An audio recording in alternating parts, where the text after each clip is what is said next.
Welcome back, everyone, to Grand Tactician, the Civil War. It is September of 1861. If you haven't seen this new campaign up to this point, there's a link in the description that will take you back to episode 1. We are very much still in the early stages of the war. We're trying to establish our armies, establish lines of supply that will allow for us to make incursions into the south. Army of the Potomac is working on its readiness. We've got some food issues, which I'm not entirely sure why that is, because we seem to be okay in terms of supply. So what I'm going to do for the time being is I think I'm going to probably have to issue some kind of a foraging. We don't have any cavalry in this army, do we? All right, we're going to have to work on that. We've got to get some cav going. We do have a little bit of cavalry in the form of the mighty Special Forces Division, but it doesn't appear thus far that we're able to give them any kind of a stance. Maybe we have to wait until the readiness gets into the yellow. I'm not sure. We're working on getting all the rest of our patron units in. I've got just a handful more to recruit. Let's take a look at the overall situation. 142,000 men fielded for me, 121,000 for the Confederacy. Missouri joined the Confederacy back in July, and that was because he took St. Louis, which was the only thing that he needed to be able to do that. So we're going to have to make a move back to try and recapture St. Louis. Right now he's got the Army of Tennessee. We've got to remember, in the Confederate Army, they were named after states typically, or regions. Army of Northern Virginia, Army of Tennessee, etc. Whereas most of the Union armies were named after rivers. So you had the Army of the Tennessee, Army of the Ohio, Army of the Potomac, etc. At least later in the war, that's how it was. So there's about 10,000 men in those two armies. Harney's going to have 13,000 once we get the rest of his men there. So let me take a look at that real quick. I did rename a couple of these armies. The Department of the Ohio is now the Army of the Ohio. Department of Pennsylvania is now the Army of the Susquehanna. Army of Northeastern Virginia is now the Army of the Potomac. Got to get rid of a couple of these divisions that don't have any men anymore. Consolidated some of the 3-month units that re-enlisted for 2 years but lost a lot of men in the process. Army of the Kanawha, and then the Department of the West. That's the one we'll have to change to the Army of the West under Harney. We're waiting on Hazard. He'll be there in 2 days. Once the Oregon Volunteers arrive, we'll go ahead and make a move towards St. Louis, see if we can retake that. Okay, so we are making a move. It looks like the Missouri State Guards who we're going to take on. What is this symbol? Low morale. So this is something new. That's a little bit of a concern. This unit has low average morale. Attached units may break soon in battle, either through combat action or exhaustion. May be caused by lost battles, low fighting spirit, fighting on enemy soil, or bad supply. So the Battle of St. Louis Ferry is going to be a problem. We've got twice the men, but that morale issue has me concerned. So we're going to have to be awfully careful of how we use this army. Well then, it looks like we're not even going to get to fight this one. It already showed up as a defeat the minute we entered the battlefield. So that's a little disappointing. But at least we didn't lose any men in the process. So I guess we're going to have to watch the morale of our armies. I tried to move the Army of the West just as they got into low readiness, which is the first readiness at which you can make a move like that. So we're going to have to just be much more cautious of what we're able to do with our forces. I like that, though. I like that that is a factor, that you can't just recruit a bunch of men and throw them into battle. You've really got to consider things like supply, morale, where you're fighting, etc. Okay, we've completed Industrialization 2 as a policy, so let's go ahead and take a look at our policies now. I think we're probably going to go ahead and do Military 1. Recruitment, civil order, and trade warfare subsidies will be available, so that's pretty important. We could use the recruitment subsidy right now, and then we might possibly go to Militia Act 4, which will get us 36-month contracts. And it also improves the number of available recruits that we have. Right now, we're looking at 164,000 or so men fielded to his 136.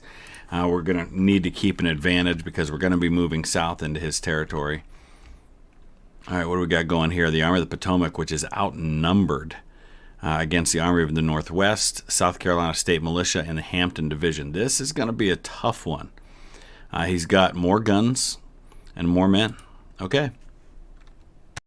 So you can see the challenges that we face going into a battle. We're already showing as minor defeat, and that's a combination of the close morale, which is slightly higher for him, but especially those objectives, which means this is going to be a bloody fight.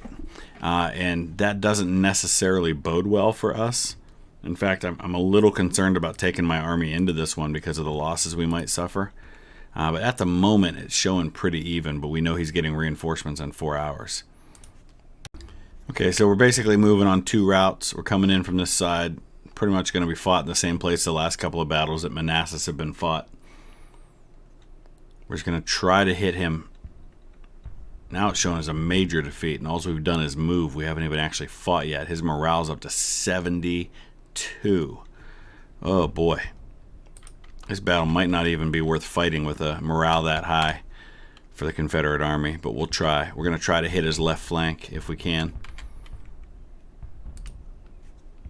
Okay, the day ended. We're on day 2. He's got twice the guns I do. He's got about 13,000 more men than I do.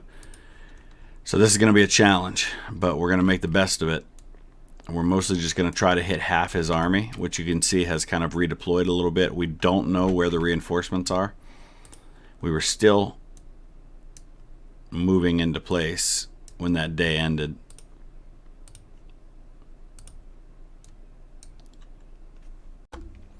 Okay, we're going to make our move with the whole right wing of our army.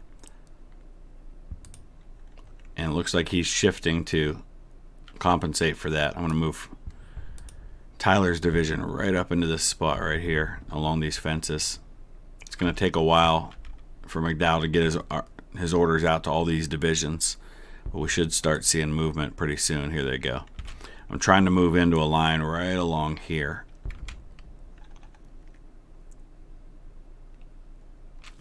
Yeah, the morale and those objective points are going to be major concerns for me. I need to start trying to grab some of these objectives if I get a chance. He also has a lot of guns. We should be able to take Matthews Hill here in a minute. We're going to move these guns up too.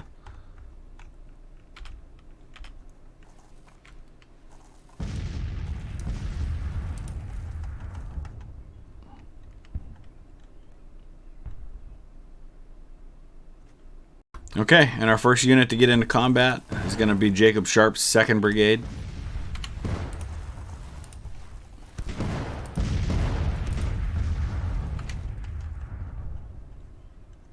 Have a little bit of overlap here. We'll have to shift.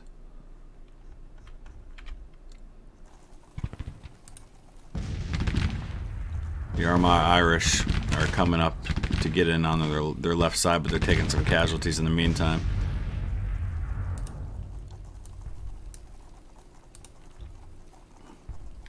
Put the Italian Mafia Brigade in here on this side.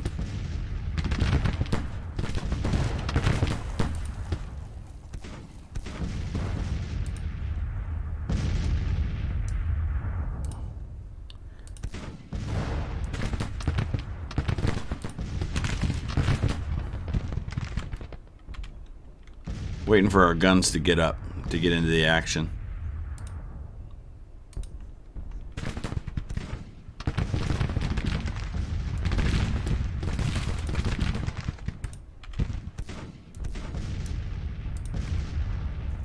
Alright, we're going to try to overload on this side of his army as much as possible.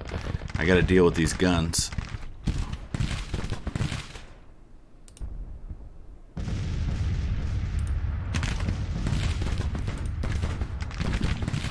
Actually, let's throw them in right about here.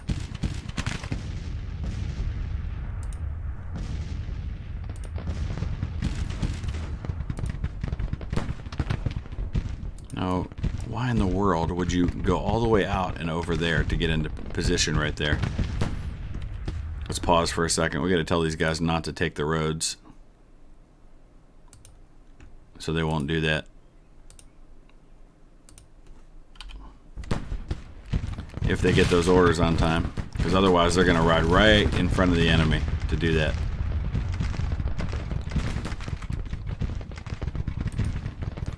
Okay, we're getting the Connacht Rangers into position. Hopefully they can start firing on these guns. I might actually charge those guns. Who's taking losses? Reynolds. Yeah, it's the artillery that just rode right in front of the enemy lines. Stupidly. Ugh. And they're broken because of it. Stop. Oh, that's frustrating.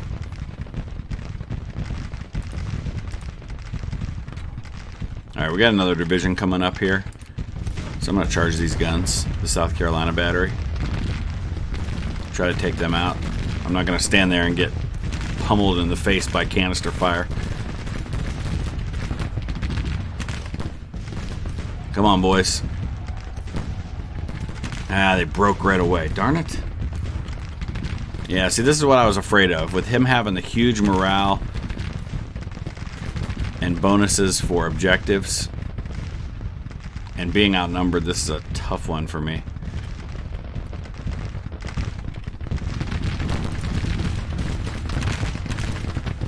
Wow, Smith losing men like crazy. Problem is, I don't want to retreat from Manassas, but I feel like I have no choice. This is shaping up to be the kind of battle where you lose your army, and I'm not going to let that happen. So we're going to withdraw right now before this gets uglier. Okay, we ended up actually inflicting more casualties on him than we took, but I had to save my army there. Now we're opening Washington up to a problem. I'm going to have to make sure I start getting some fortifications in Washington armed with a decent number of men. So of all of our armies, the one that's in the best position right now is Hooker's Army of the Ohio, which is in the green now for readiness. They've got 100% supply. We've just completed a supply depot here, which we are now going to upgrade. And we're going to go ahead and make a move with them. I think we'll put their cavalry on scout orders. First things first, I see here we've got Hopkinsville. It's currently controlled by the Confederacy, so we're going to make a move on them. Or maybe we'll take Grant's Army of the Mississippi that way once we get a chance. So I think I'm going to go ahead and take Hooker down toward Nashville. All right, so we've... with our new industrialization policy, we have a number of new types of guns available to us. 10-pounder Parrots, 3-inch ordnance, 20-pounder Parrots. So we're going to start getting some of those into position. The Wheatland heavy tubes are going to get upgraded to 20-pounder Parrots. And we'll look for other armies, units that can do the same. We definitely got to upgrade some of these Army of the Susquehanna units. I'm just going to do a max upgrade on everything. That actually upgraded all of them to 3-inch ordnance. I don't think I want to do that. I want to have some Napoleons in there. Spread out the 3-inch guns a little bit more.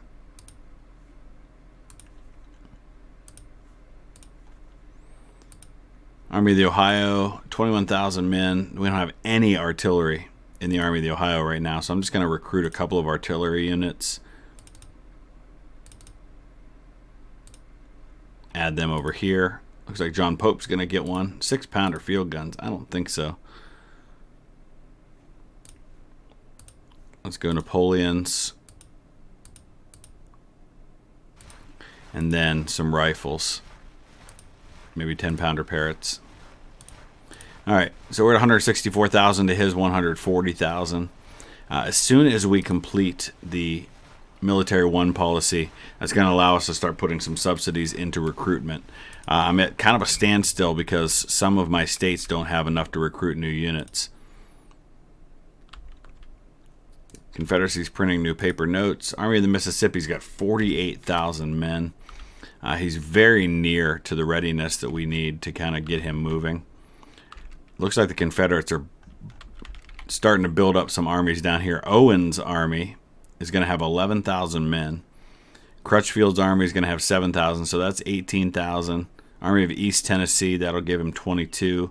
Army of West Tennessee, yeah, we can take all that on. The problem is we're just not really ready to move yet, and supply is going to be a factor as we move south. All right, McClellan's army is in Marietta, Ohio, across the river from West Virginia. His job is going to be to secure West Virginia for the Union, which means taking Wheeling, Grafton, and Charleston. His readiness is pretty low, so this is going to take some time. I might go ahead and make a move on Wheeling now, though. No movement possible due to low readiness. October 5th now. I'm going to move the Army of the Susquehanna over here to Leesburg. That puts them within striking distance to be able to reinforce the Army of the Potomac once they're in a position to fight again. They did not retreat after that last battle, which was a godsend, because if they would have moved up, we might have had an issue with Washington being under attack. I do want to get another fort around Washington. I'm not happy with what we have right now, but we can't build anything while our readiness is so low. Okay, Hooker's in the process of taking Nashville with the Army of the Ohio. It's not a huge army, but it's definitely enough to get the job done because there's no Confederate army in the area right now. They're all massing over here in Memphis. Grant's Army of the Mississippi is here. What is this? The New Orleans Squadron has come up the Mississippi. He's got 7 ships with 27 guns. We need to start building a brownwater navy, which was something historically that was a big part of Grant's movement south, was his kind of cooperation with the Navy. All right, so let's go ahead and create a new fleet. We're going to create that fleet in Cairo, and they're going to be tasked with dealing with the Mississippi River. A lot of these ships are not able to go on the river, which you can see as I'm trying to assign ships to that region.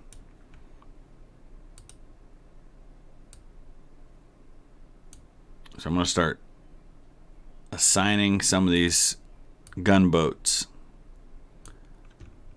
We're going to rename this.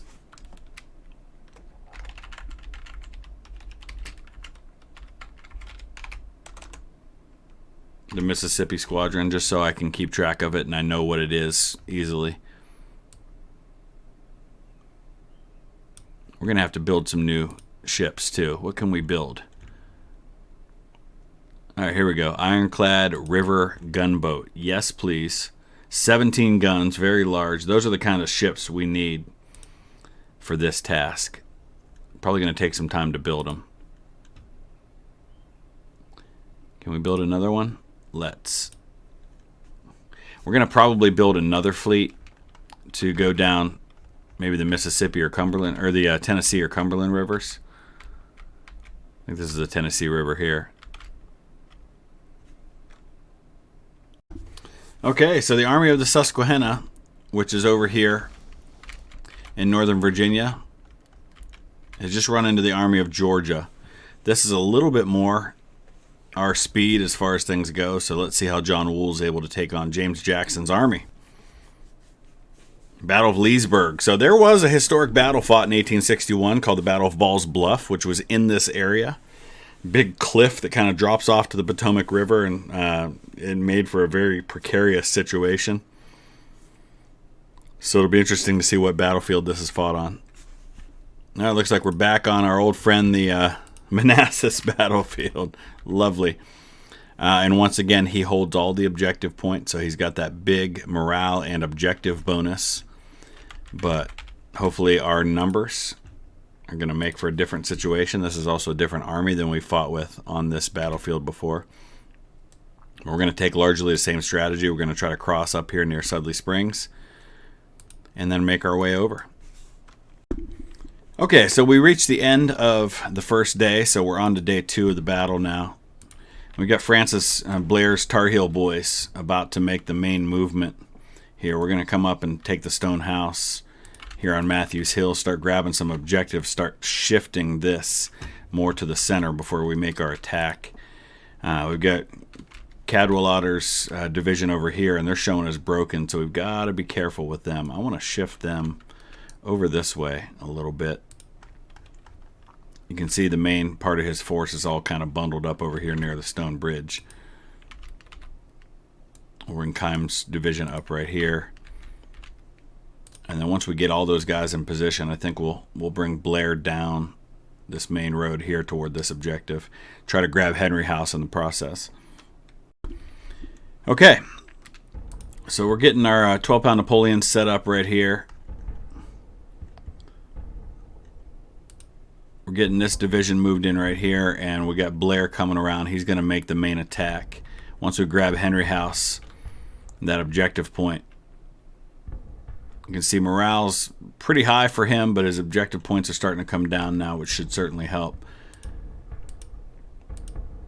We got these 12-pound Napoleons. We're going to get them into position. We've got 3-inch ordnance right there.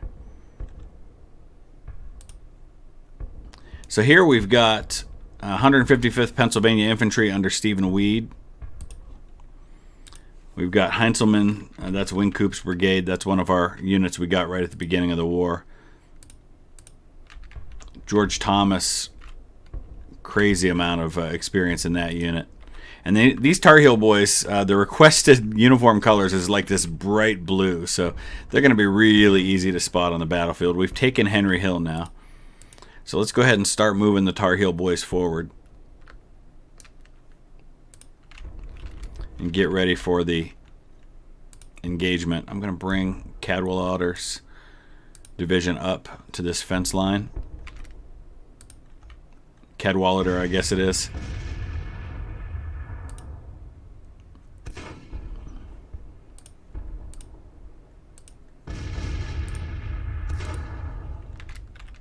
Stephen Weed was historically killed at Gettysburg. I'm not going to move these two brigades too far forward until Blair gets a little further into position and Cadwallader gets up into his position. We're trying to kind of swing the two doors around from either side while holding the center the best I can. I'm going to try to bring these Napoleons up real close. These rifles aren't firing because I don't think they have a line of sight.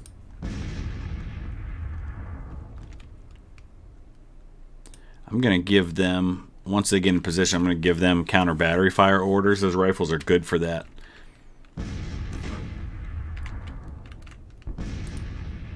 Still waiting for Blair to get his orders. There they go.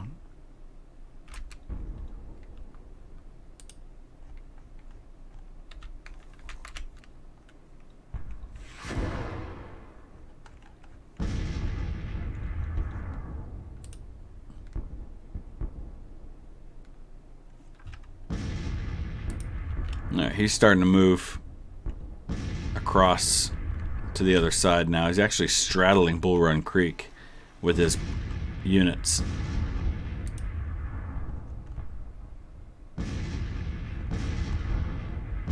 Oh, why'd we lose our guns? What happened there? These men just fled. They broke and left the guns. Get back over there to your guns, please.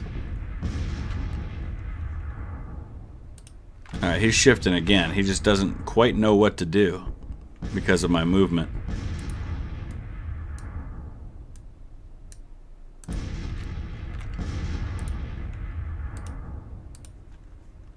Mostly everybody's got Springfield rifle muskets in this army. Is he going to come right at this battery?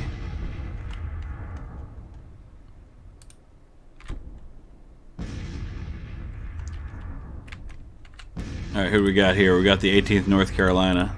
A Union 18th North Carolina. The Appalachian Bushwhackers. Raleigh Red Strings. And the Wilmington Buffaloes.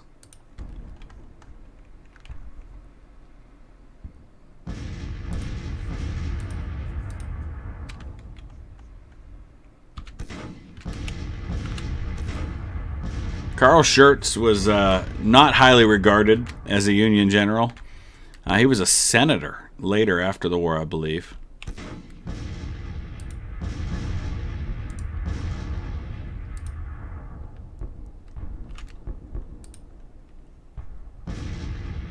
Alright, we're going to have to start swinging these guys around. Let's bring Thomas around.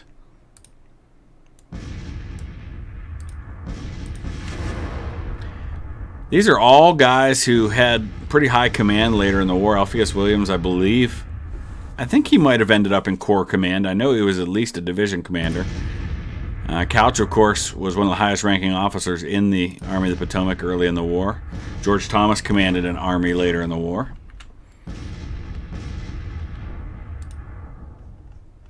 Heinzelman was a division commander, I believe, when he was... Was he killed? No, I can't remember. Weed was killed.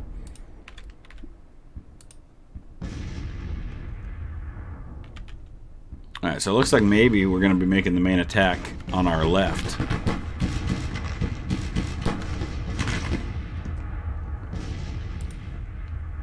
And we're going to have to come up a little bit here with Williams.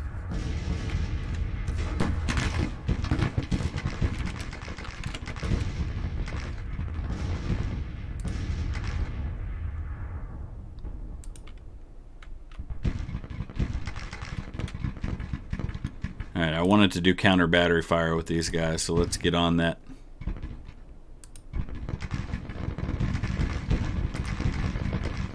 Alright, Blair, push it forward.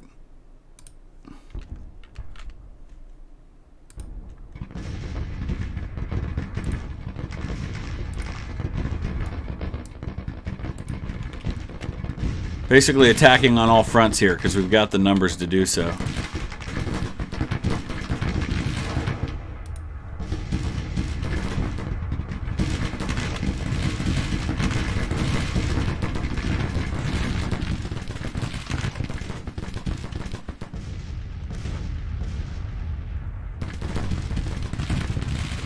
Wool's over here, so it takes a while for the orders to get there, and then of course Blair's got 4 brigades. He's got to issue those orders too, so it all takes a little bit of time.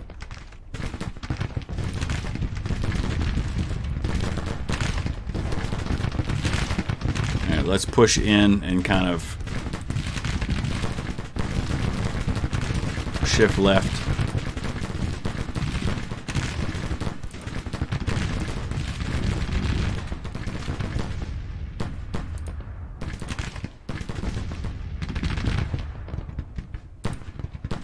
These guns are going to be kind of silenced for the time being because they've got men in front of them now.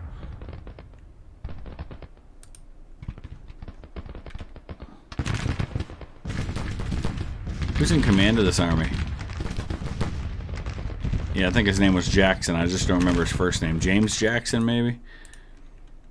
Alright, look at that so far. 17 losses for me. 3 killed, 150 killed for him. Of course, he's only got half the men that I do.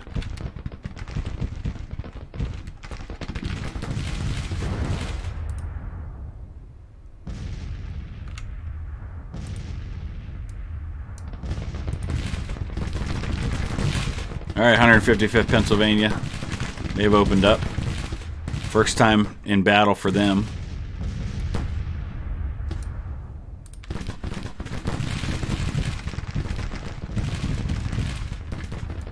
We gotta shift over to the right with these brigades.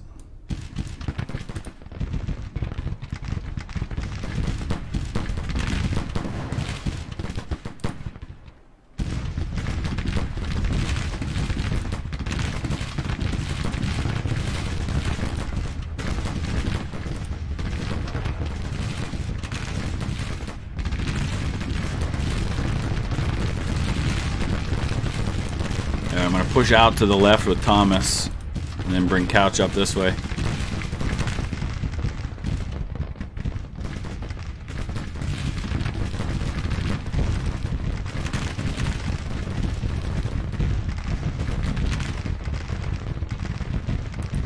These guys are broken, but we got to keep an eye out just in case they reform.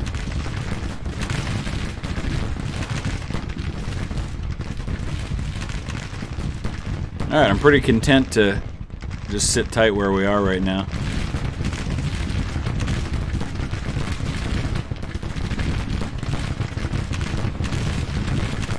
This is just a detachment. I'm gonna charge them with the Rally Red Strings. See if we can drive off those skirmishers. It's only 200 men.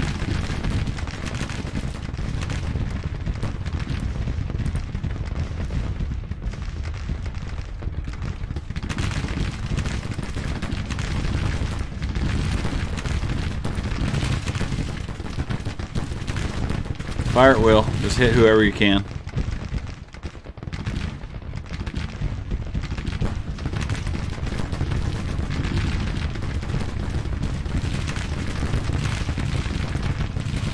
Alright, sure. Hold your boys up.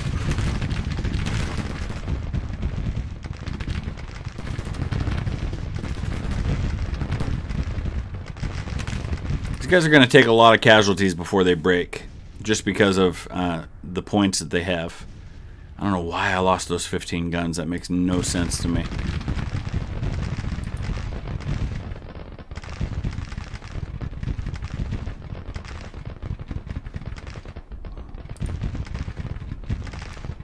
Alright, let's keep pressing forward.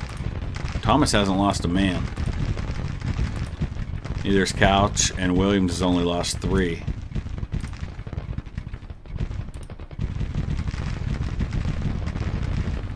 There we go, we broke Wolf. I still got to shift these brigades, so I have room to get the whole front going. There we go, we broke another one.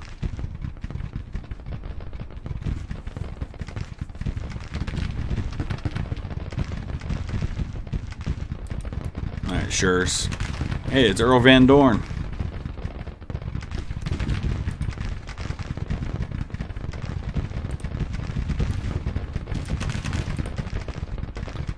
I think this one's going to be just about over here.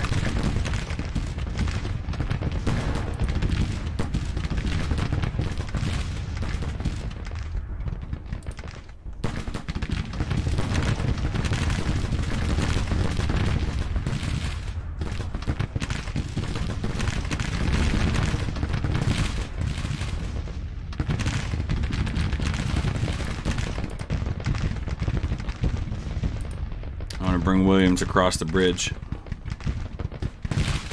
That's it. Major victory. He's going to pull out now.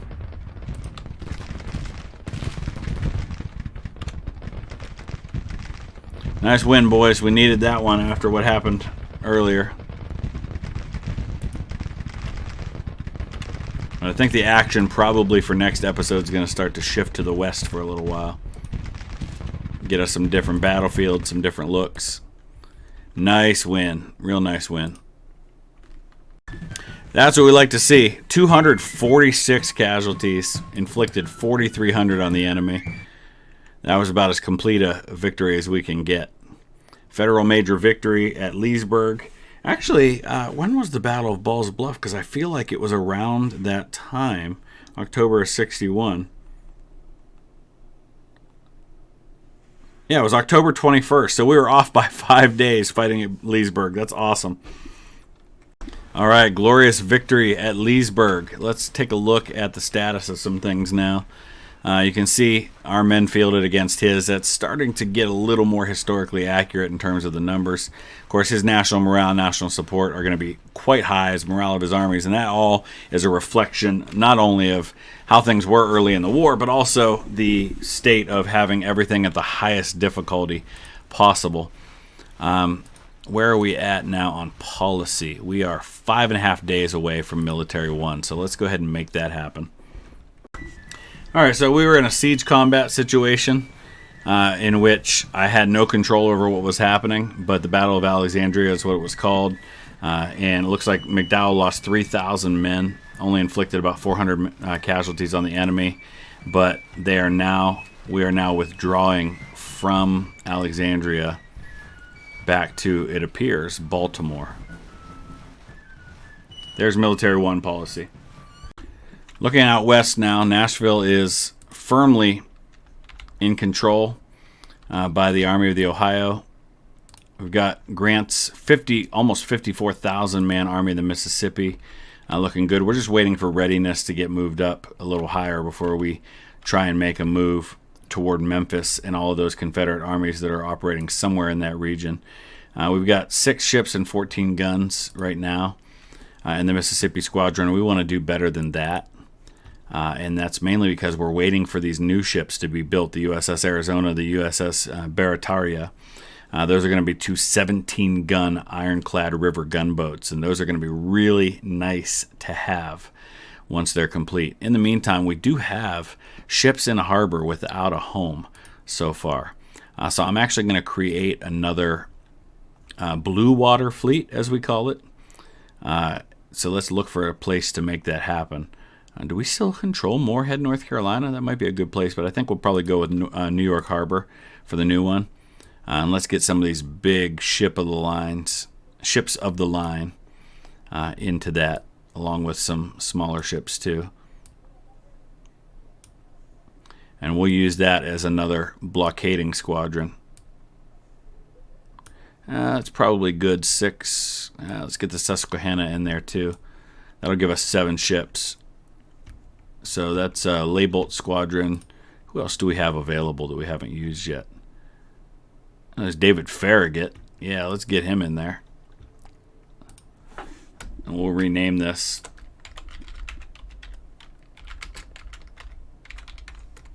Farragut Squadron. It says it's a river-going fleet, but not entirely sure that that's how we want that to be.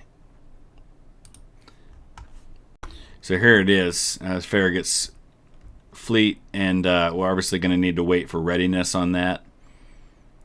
7 ships, 6 of whom are disabled. That number will go down pretty soon. All right. The Army of the Susquehanna, who performed quite well in their last battle.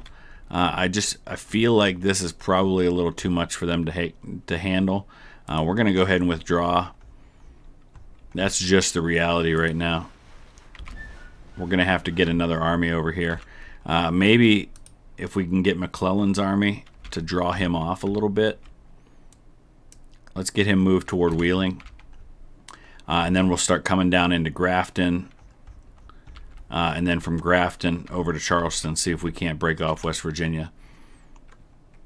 Last couple things I want to do before we wrap this episode up. Number 1 is we can get the U.S. regulars. That's 23 days. That'll instead of distributing the U.S. regulars among provisional Army volunteer units, we'll get 6 small regular units with good training added to my armies. I don't know if that's the best way to go right now. Arming of civilian warships? Nah, I don't think so. I am a little concerned about the financial situation. I'm going to go ahead and do print notes for now. I want to look real quick at the recruitment situation at the moment. Specifically, Army of the Potomac's going to need, I think, some more units. I want to see what we've got available right now. Yeah, we're still really low. We only have 75,000 recruits. So looking at finances, we should now have the ability to throw money into new recruits. We're going to get that up to about 200,000. So we're no longer going to be auto-managing finances. Civil order, I'm not too worried about, so I'm going to drop that all the way for now. Same with trade war. I think we'll drop that to medium for the time being. Industry and diplomacy will keep where it is. I'm going to wrap things up right there. We've got a long, long way to go in this. We're going to have to start building up this army massively in the east to counter the number of men that he's got going over there. Let me know your thoughts. Use the comment section below, and we will be back in a couple of days with the next episode. Thanks for watching.